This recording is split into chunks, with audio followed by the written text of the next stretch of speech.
सम्यक आचरण सहज ही अनेक सिद्धियों का निलय है। निलय यानी निवास स्थान है, निवास स्थान। तो सारी सिद्धियां उनको स्वयं हो जाती, पता ही नहीं चलता। ऐसे ऐसे उदाहरण आए, वीतरागी शरणों को तपस्या करके सिद्धि हो गई। जब इस प्रकार का कोई उपसर्ग आया तब उनको याद दिलाया दूसरे जीवों ने जाकर, आपके पास तो ऐसी ऐसी सिद्धि है, आप तो ये उपसर्ग का निवारण कर सकते हो, आप चलो। उन्होंने कहा अच्छा हमारे पास ऐसी सिद्धि भी है, क्योंकि वे लगे अपनी तपस्या साधना में, महीनों महीनों से अपनी साधना कर रहे हैं, मालूम ही नहीं है कौन सी सिद्धि हमको होगी। तो ऐसा भी होता है। वे योगेश्वर सिद्धियों के लिए तप साधना नहीं करते, साधना तो स्वात्मोपलब्धि सिद्धि के लिए करते हैं। यही एकमात्र उत्तर है। अपनी आत्मा की सिद्धि के लिए कर रहे हैं, ना कि जगत की प्रसिद्धि के लिए कर रहे हैं।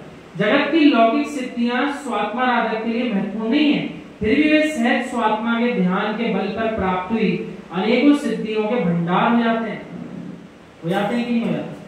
हमने भी अपने जीवन में 2 बार ऐसे प्रसंग देखे हैं, लेकिन दोनों प्रसंग देखने के बाद उसके बारे में ना हम विचार विमर्श करते थे ना चर्चा करते थे, क्योंकि अब उनके पास है सो है। अब बहुत छोटे रूप में अपन ने देखे, हो सकता है छोटे प्रसंग है, लेकिन होते 2 बार हम देख चुके ऐसा प्रसंग। समय पर इन शक्तियों का प्रयोग करके सत्यार्थ धर्म की प्रभावना में वे सहकारी होते हैं। यानी क्या करना चाहते हैं? शक्ति का उपयोग भी किया तो तभी कर रहे जब धर्म की उससे प्रभावना कुछ हुई, अन्यथा किसी भी स्थिति में उपयोग नहीं करते। परंतु स्व प्रभावना के लिए और आजीविका के लिए इसका सहारा नहीं लेना चाहिए, इसका सहारा नहीं लेना चाहिए। जो साधना के साधन है उन्हें चरम की प्रशंसा में भी नहीं लगना चाहिए, शुद्धात्मा की अनुपम कृति को संभाल कर रखना चाहिए। चरमकार कहलाते हैं जब अपन तैयार होते हैं ना, एवं भूतलय से उस समय अपन सब क्या कहलाते हैं? चरमकार।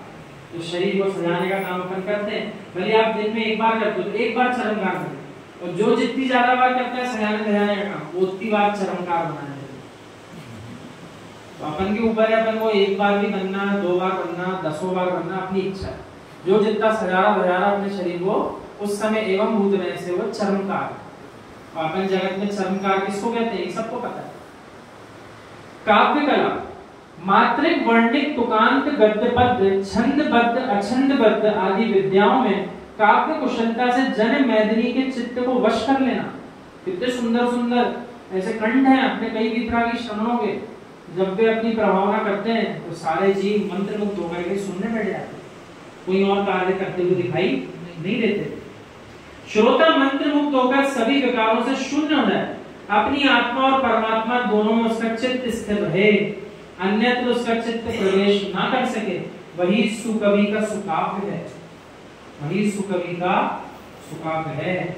आचार्य विद्यासागर महाराज जी का मुखमाटी, आचार्य विराग सागर जी का जल बिंदु, आचार्य विश्वसागर जी का वस्तुत्व महाकाव्य, ऐसी सुंदर सुंदर रचनाएं पूर्वाचार्यों ने की है।